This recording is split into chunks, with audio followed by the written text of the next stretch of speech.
पीठ बनवायचं चाललंय. रवा भाजला पहिला कोरडा. 1 वाटी रवा, ही वाटी.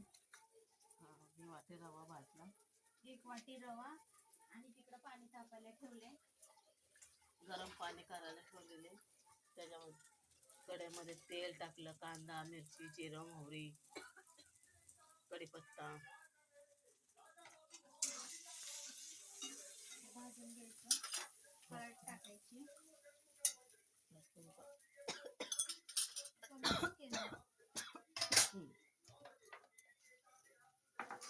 हळद टाकली, रवा टाकला, भाजला. परत एकदा एकजीव करून घ्यायचा.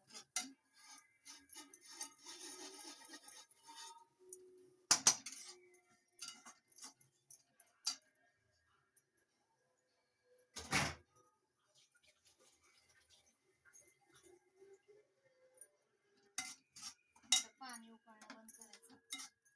रवा चांगला भाजायचा. त्याच्यामध्ये चमचाभर मीठ टाकायचं.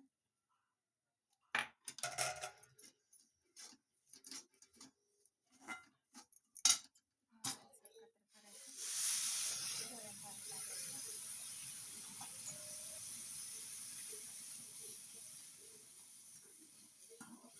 शिजून द्यायचं. 5 ते 7 मिनिटात शिजतो. गरम पाणी टाकलेलं दिसतं. झाकण ठेवायचं. तर कोथिंबीर स्वच्छ धुवून घ्यायची आणि बारीक चिरून घ्यायची अशी. नंतर उपमावर टाकायची.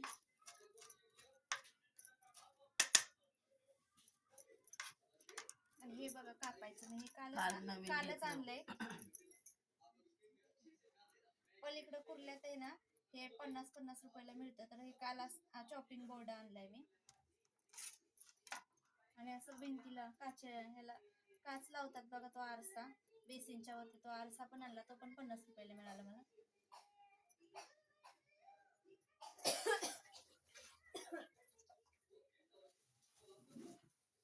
असे छोटे छोटे वस्तू, बॉटल वगैरे सगळं मिळतं. हा झारा पण 50 रुपयाला आणला तिथूनच. इथं छोटासा असा मॉलच आहे, तिथं मिळतं असं. पलीकडे कुठल्याच गेली होती आणायला. हो, ते नाही का वरती चढून जायचं, कुर्ला वेस्टला. भारत टाकीच्या बाजूला. अशा प्रकारे उपमा करायचा. तर आपलं उपीट तयार आहे. नंतर आपण कोथिंबीर टाकूया. त्याच्यासोबत आहे ना खोबऱ्याची चटणी.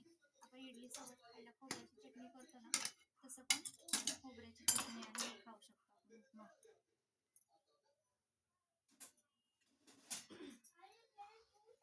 गॅस बंद करूया.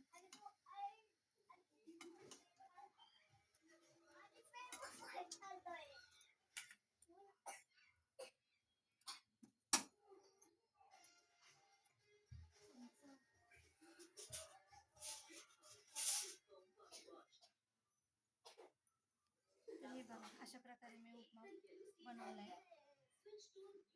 तर कसा वाटला ते कमेंट करून सांगा. धन्यवाद.